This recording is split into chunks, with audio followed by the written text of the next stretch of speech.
yagize icyo yaba kora kindi n'umubiri w'umuntu mu gitabo bita Delice de Potager haranditse ngo l'oignon est laxatif irazibura ituma umuntu yituma neza ubuvura za constipation byonyine bwabyo gusa kindi gitabo bita Delice de Potager page 396 aravuze ngo desinfectant iyo umuntu agura indwara z'ibyuririzi oignon irabivura bacteriostatique arangiza bakteri zawe imbuto z'indwara zirimo irazivura surtout diurétique cyane mu nzira zo kwihagarika stimule la digestion ituma imyanya igogora ikora neza favorise le sommeil onyo burya ntabwo ari yo kurya gusa ngo byoshye byo kurya aho gutera gusinzira neza combat l'anémie ituma amaraso ashobora kwiyongera akirema yarangiza ubutare bukaba bwinshi fer ikaba nyinshi vitamine C ikaba nyinshi noneho tuyati aide les personnes surmenées et les rhumatisants ifasha abantu bose baguye agacuho ubwo abantu bananiwe hirya ya fatigue burya abasirimenage noneho iyo umuntu ananiwe hirya habaho gugacuho nyuma bikazabyara bita stress yarangiza onyura iragufasha yarangiza ukaruhuka ugasinzira neza yarangiza ndetse n'abantu barwaye rubaga impande l'oignon contient une substance appelée glycokinine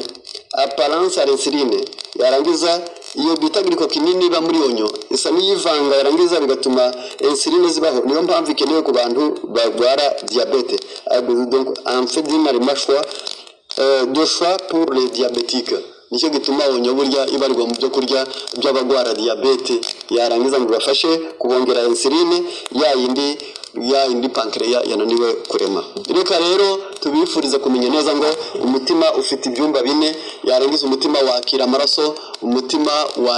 wohereza amaraso mu mubiri umutima ushobora kugubwa nabi bitewe n'amavuta cyangwa umunyu cyangwa kutanywa amazi ariko ongera wibuke ko iyo amaraso ari gusohoka igihana cyo kiba cyateze yarangiza agafata oxygene kikavanga n'amaraso amaze koga yarangiza akabona gatukura neza yarangiza umutima wawe ukagaburira ingingo zawe witwa pompe rero uzawufate neza yusinzira ku gihe yawiyuhagira yugira amahoro yuseka kuko abaseka